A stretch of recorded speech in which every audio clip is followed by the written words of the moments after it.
The first thing I woke up to was the bomb shelter. Seeing my mom calling us to run to the next building. I had to go down from the 5th floor down to the next building and go underground to hide for our safety. I literally turned back. I was shivering in my room. I did the song in Arabic and I posted on my social media. So I started writing songs in a time of battles, war between Hamas and Israel. And the Lord was like, I want you to write a song about the God of Israel. He's like, okay, are you ready? I'm like, for what? But you got banned from Lebanon. It's supernatural.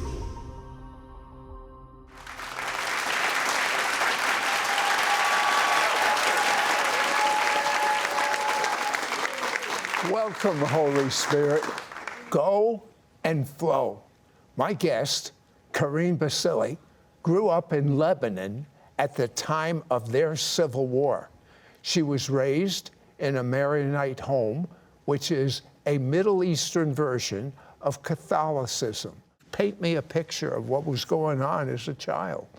Yeah, so the trauma started literally in my mother's womb because the war started like 10 years before I was born. And just having this emotion and fear, like even in the womb, and then, you know, being born and raised in 1985, just waking up, the first thing I woke up to was actually the bomb shelter. Waking up to just like seeing my mom, you know, calling us to run to the next building. I had to go down from the 5th floor down to the next building and go underground to be, you know, to hide for our safety. And sometimes if it's full, we have to go to another bomb shelter. And just out of curiosity, would you have to go many times, sometimes in one night, to a bomb shelter, or you just stayed there? We stayed there. One time we stayed for a month. 1 month, you know. A month? Yeah, 1 month in a bomb shelter, sleeping with literally no food and with rats walking around us, like in the. It was not like a bomb shelter. It was more like a storage area, safe under the under building. But yeah, it was you know, usually they say, as in study, children are the most affected in trauma in the age between like 2 and 4, and this is where I was spending my time, is running away for my life. Now, the school you attended, you actually went to school with Hezbollah terrorist children? So that was after I moved. I was in a Catholic church first, school, but then I moved to a public school close to my house, and my house is in an area is very close to the area where Hezbollah is. So they used to like to come to the Christian area for education because we had better education. So there was many students there in my class. I remember hearing them talking about how their dad used to go fight, you know, in the south of Lebanon against Israel, you know, and they are part of the military of Hezbollah. And I'm just sitting there like, okay, like, what, like this, like it was very hard for me to see that. I'm curious.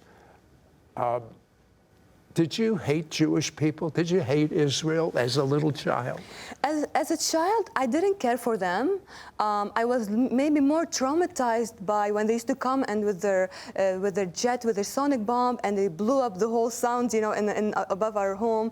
And I used to be angry at them, but in our home, we never learned to hate them because, you know, we used to hear from our family too that the Jewish people were actually partnering with the Christian, and we probably are alive because of them. So that's what I grew up hearing from my family. Now, you showed me a picture of your uncle, yeah, who took you to a Christian church.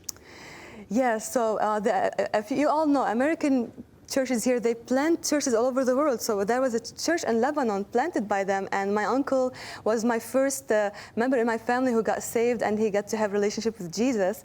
When he came back from Cyprus, that's when he actually encountered the Lord.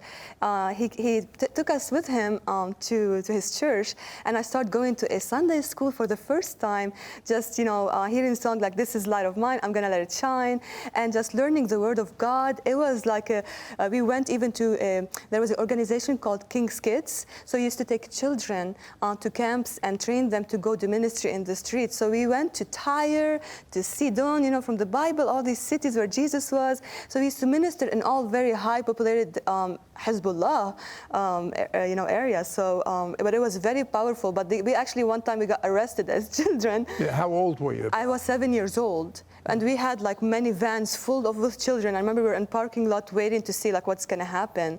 But they let us go, and they said we're not allowed to come back and do what we were doing. So now, at a young age, somehow you found out you had a voice beyond what most normal kids had. How'd you find that out?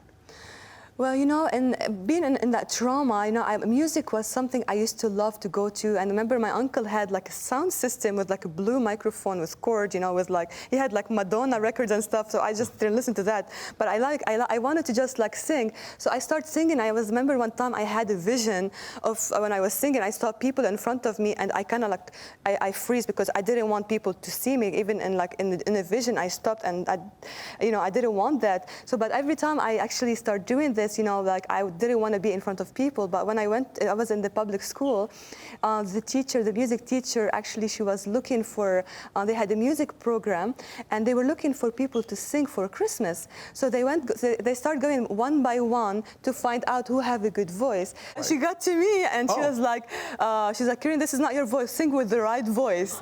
So I was like, okay. I was scared from her because it was a very scary moment when she said it. And so I started singing in my normal voice. And she didn't only pick me, she gave me like a solo part, and I'm just like, great, you know, like. So yeah, I did sing in the school, and I remember, you know, the teachers used to literally pull me out from my class. Like my education didn't matter too much to them, except like they want me to go to the teacher room to sing for them, because they said your voice is angelic and it brings peace to us after teaching with all these crazy students. So they pulled me out to sing for them. You know, your life took some strange turns. You moved to America, you married, and you're beginning to pursue your career again in music. And God used Carine's gifting to bring unity to Arabs and Jews, but Hezbollah came forcibly against her. Be right back.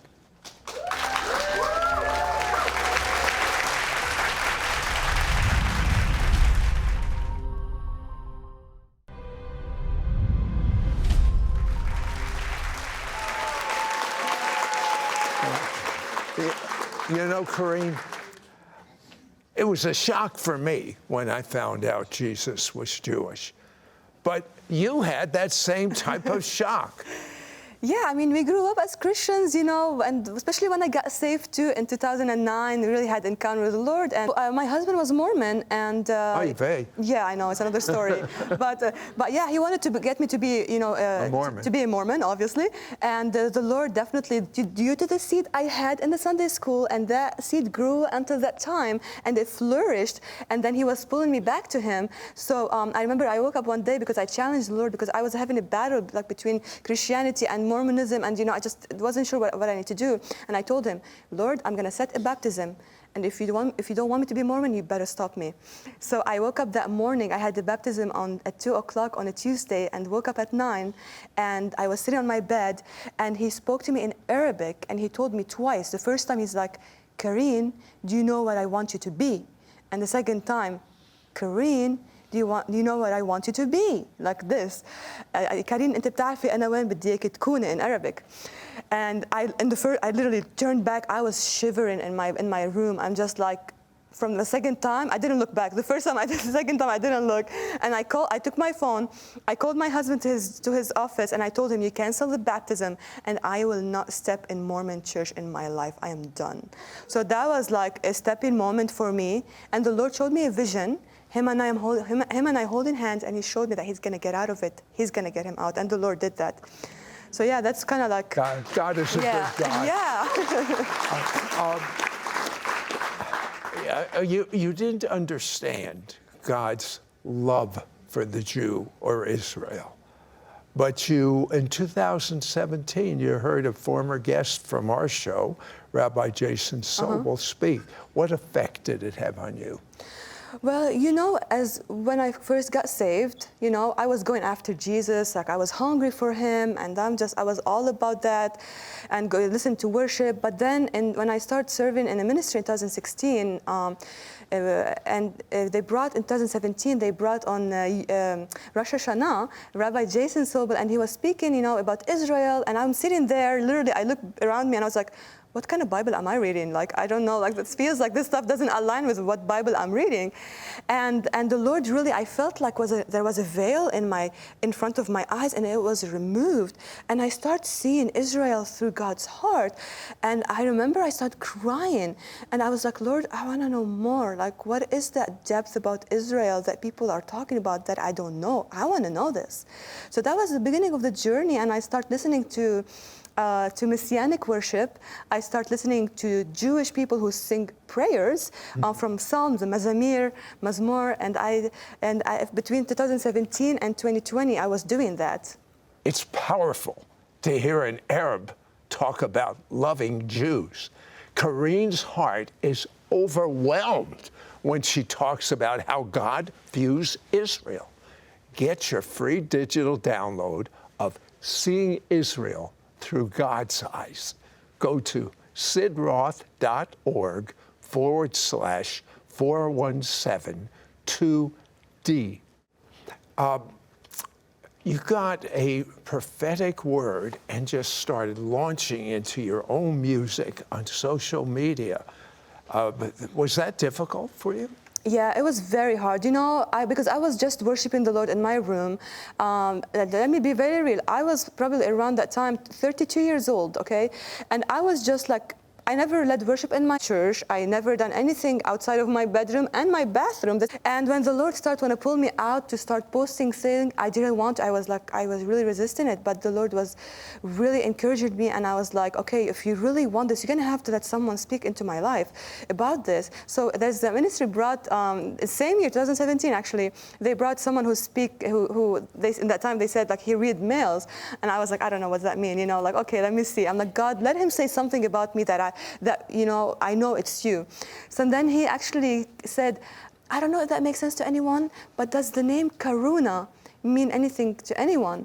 And that was the nickname only my family know. And he said, you know, God's gonna get you to lead a movement, and he's gonna use you as a mother to the nations. But then he's like, oh, and he wants you to sing and write the songs. And I got ahead by the presence and by the Holy Spirit. Like, I knew he's calling me for this. And then 2018 came, and just, you know, I was like, okay, Lord, lead me. How do you want me to do this? And he told me he wanted me to start translating songs from English to Arabic, some of the, you know, worship songs. And I did that for like a year. But then he's like, okay, are you ready? I'm like, for what? He's like, I wanted to do a song with the Jewish people. That was 2020. And that was the journey, beginning of a completely new journey. My friend, because I already connected with people the last 3 years in Israel, and so I started having a friendship and communicating to them. So one of my friends, she released a song called Refana with a Jew, and I actually thought he's Messianic, but he actually just was a Jew. And just a regular Israeli Jew. Yeah, he was an Orthodox Jew. And the song Refana, when I listened to it, it was Hebrew and very simple lyrics, but I started crying. And I'm like, why am I crying?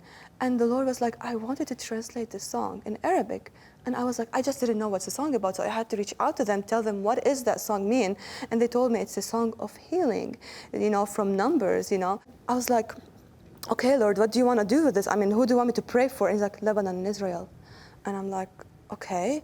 And then just like, I did the song in Arabic, and I posted on my social media, and I put a Lebanese, I had a hat, and I just like hide my face a little bit, and I put it on my social media, and just so no one will see my face. And what happened is that it went viral on the Israeli news. Just what you wanted. I mean, yeah, and and the Lord wanted me to do this, and I was like, I had a little bit of anxiety doing it. I felt I need to break through, and something new that I had to do it. And the Lord's gonna really, you know, get me to step into completely new territories that no one ever stepped into, you know? Well, there's a very prominent Israeli that's not a believer in the Messiah, Yair Levy. Mm-hmm. You collaborated with him. Yeah, and he's an IDF soldier too. It's not only a normal, not musician, like it's just like a Lebanese collaborating with a soldier. How in the world are you two going to get together to sing a song? You're at war. It was the Lord, you know, we sing the song together, and it went all over the Middle East. And, you know, people were like really like encouraged by seeing someone step in for them. That was even before October 7, 2023, but the Lord started, bringing more, teaching me about the Jesus, the Jew, teaching me about, the depth of our faith as Christian, that the root of our faith is Judaism, it's connected to Judaism, and I start seeing the similarity being connected to them.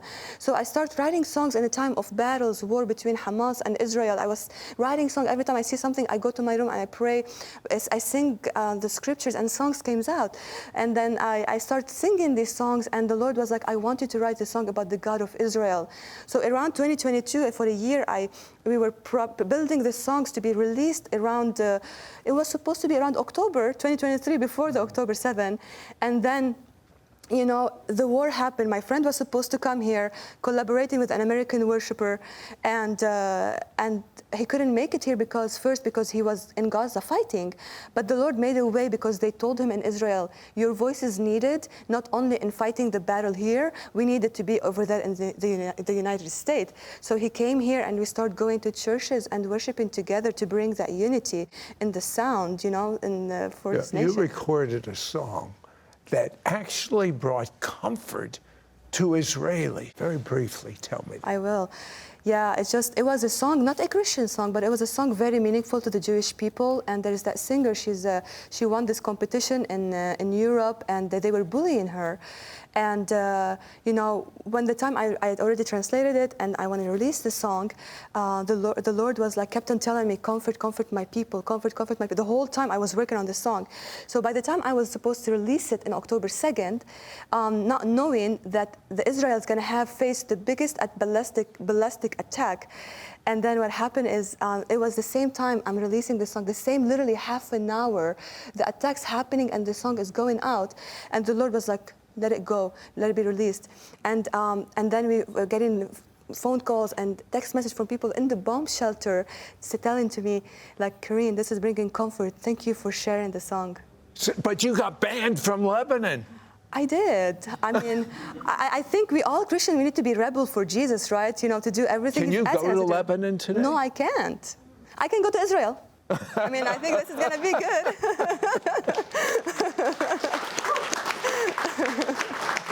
Carine, if you would go to the music set right now, we have developed a number of supernatural ways of comforting God's people. For instance, we have a Bible called the Supernatural Bible, where instead of Christ, we say Messiah. Instead of Mary, we say Miriam. Not a lot of changes, just a few. Then I had a dream in which I was instructed by God to write a book of 10 Jewish testimonies. Do you know, from that dream, we have mailed 3 million of these books to Jewish households? Only God knows. I won't know till I get to heaven what God has done with that book. Then we have built 275 bomb shelters. In the next couple months, we'll have about 300. And then we did 1-minute commercials on secular TV offering my book. Historic outreaches for thousands of Muslims and Jews that didn't know the Messiah, that came and got saved. If you want to help us continue this, you can send your gift to sidroth.org/give. And I want Carine to sing Shema Yisrael, one of the most famous Jewish biblical songs. Carine?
اسمع يا إسرائيل، الرب إلهنا رب واحد، فلتحب الرب إلهك من كل قلبك ومن كل نفسك ومن كل قوتك.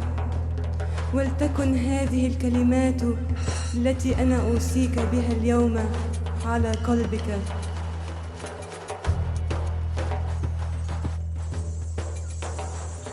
اسمع يا إسرائيل،